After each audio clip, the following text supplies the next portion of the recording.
Bonjour à tous, je vous fais cette vidéo pour vous montrer les performances que j'ai réalisées sur mon deuxième challenge Phidias. C'est un challenge pour lequel j'ai pu exporter toutes mes données avant que le compte ne passe en compte cache. Et donc j'ai tout importé dans mon dashboard Deltalytics, qui est une plateforme que j'ai développée pour suivre mes performances. On voit bien ici donc l'objectif de 4 000 $ qui a été fait avec ce compte Phidias, et on va voir toutes les statistiques ensemble, mois par mois. Au global, on voit donc un win rate plutôt satisfaisant de 57,95%, et donc on a des pertes 15% du temps.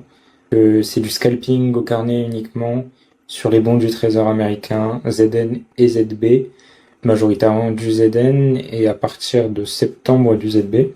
C'est majoritairement long, mais en soi, il n'y a pas vraiment de côté. Je peux être long et short dans la même session, peu importe. Pas au même moment, bien sûr. On voit ici donc que j'ai commencé donc le 21 mai le trading sur ce compte-là, avec un mois de mai plutôt satisfaisant. Ça va, des petits résultats, des petits gains. On voit une belle journée. Avec un beau trade, voilà, sur, à mon avis, bien chargé. Je savais pas encore à combien j'allais charger mes comptes, donc je cherchais la bonne taille de lot. Ensuite, un mois de juin très compliqué, où même sur mes Apex, souvenez-vous, j'avais eu du mal. Phidias, moins 300, donc ça me remettait quasiment à zéro par rapport au mois d'avant. Mais le mois de juillet, j'ai remonté tranquillement avec des petites journées plutôt correctes. Une perte un jour, mais on voit en l'ensemble c'est plutôt vert, c'est plutôt positif. Donc je remontais. Le mois d'août, les vacances, donc je tradais pas trop, je prenais un trade dans la semaine, mais sans réelle conviction.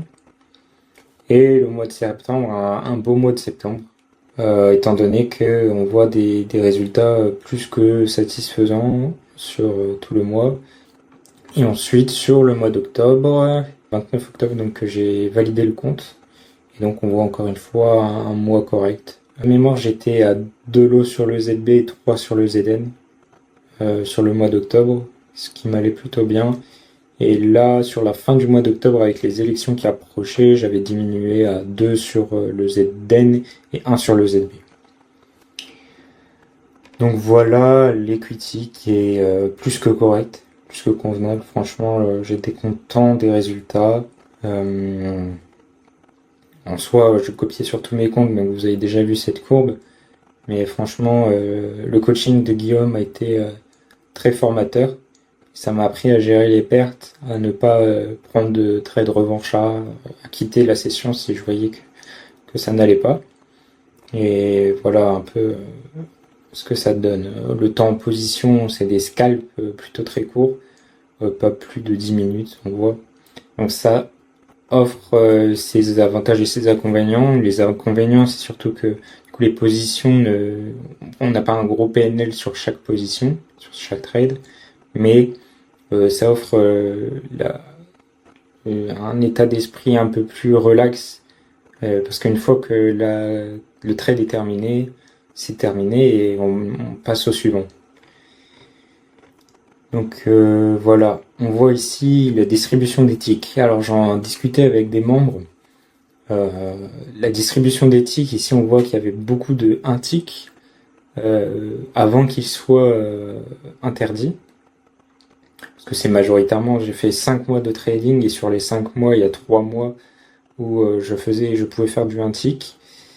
Et donc 1 tick, forcément on gagne moins, alors que les 2 ticks on gagne donc forcément 2 fois plus.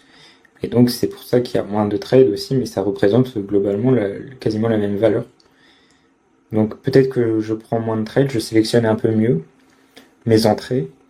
Et c'est pour ça du coup qu'on a cet équilibre. Et j'ai fait aucun trade à 1 tick sur les 2 derniers mois, depuis qu'on a l'interdiction de faire du 1 tick sur Phidias. Globalement c'est bien vert, hein, donc c'est très satisfaisant. On voit la journée ici, Jeudi, c'est plus une journée gagnante, enfin la journée la plus gagnante. Après, on est toujours vert au global. On gagne autant quasiment en étant long ou en étant short, même un peu plus gagnant sur les shorts, apparemment. Donc voilà, statistiques plutôt intéressantes.